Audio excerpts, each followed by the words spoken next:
Hello there, it's Mr. Formula 1 back with another video again. And with the Formula 1 season about to kick into gear, the need to get content out has never been higher.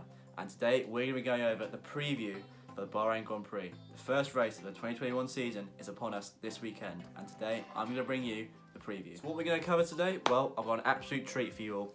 I'm going to provide you a little bit of information about Bahrain itself, then provide you a form guide, 3 questions ahead of the Grand Prix, my predictions and the time of the race. So without further ado, let's begin. So let's start with a little bit of information about the track itself. Now the track is obviously in Bahrain and the track name is Sakhir, and the country of Bahrain can fit into the city of Shanghai in China 8 times. That's how small it is. But the track is a great track, I quite like it. I'd say it's on a scale of low to medium to high, I rate Bahrain on medium in terms of downforce. So I've got that little scale for downforce, and then for overtaking I've got another scale, just a simple out of 10 scale for overtaking score. Now I give Bahrain a 7 out of 10 in terms of overtaking. It's got 2 very strong DRS zones down the main straight, and then there's a straight a couple of corners after that, and they've got some very good braking zones at the end of them, which is really helpful for overtaking, and we've seen some amazing overtakes into these zones over the years.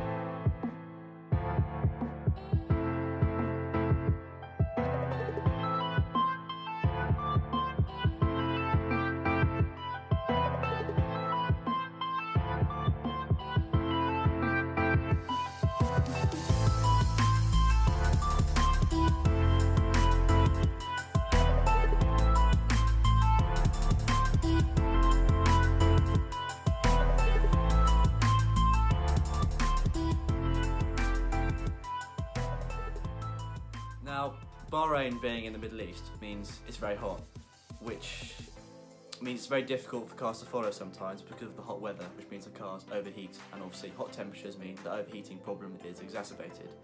However, since the race became a night race back in 2014, this has slightly reduced the problem due to the cooler temperatures.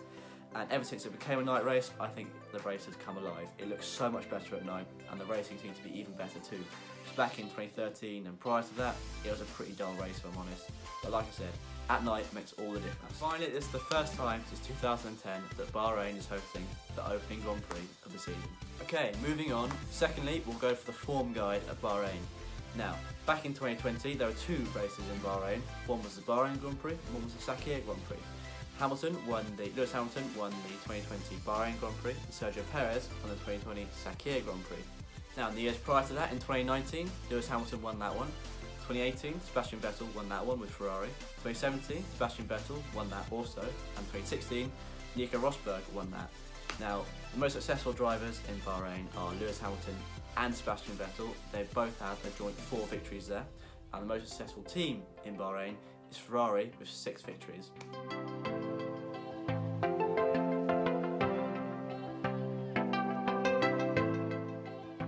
It's a track Sebastian Vettel's gone well at, but Aston Martin probably not going to have the pace to give him another victory this year. Ferrari probably not going to have the pace to win the race, and it does bode well for Lewis Hamilton. 4 victories there, and they'll have a race-winning car inevitably with the Mercedes. So, okay, moving on. What are my 3 questions out of the Bahrain Grand Prix? Well, the first one that everyone wants to know is how will the midfield shape up? There are probably 7 teams on the grid who could be very competitive this year. But how will that midfield shape up? Because beyond Red Bull, Mercedes, and I said McLaren, they'd be in that Red Bull Mercedes group. How the midfield shape up? Who's going to be talking midfield? Aston Martin, Alpine, AlphaTauri, Ferrari? Who knows? It's literally so open-ended. But here in Bahrain, we should get an idea of who's the strongest. Secondly, another big question needs answering is how far behind are Mercedes from Red Bull? Now, there's been a bit of talk recently about Christian Horner saying how he thinks Mercedes are taking the spotlight off themselves and putting it on Red Bull by calling them favourites.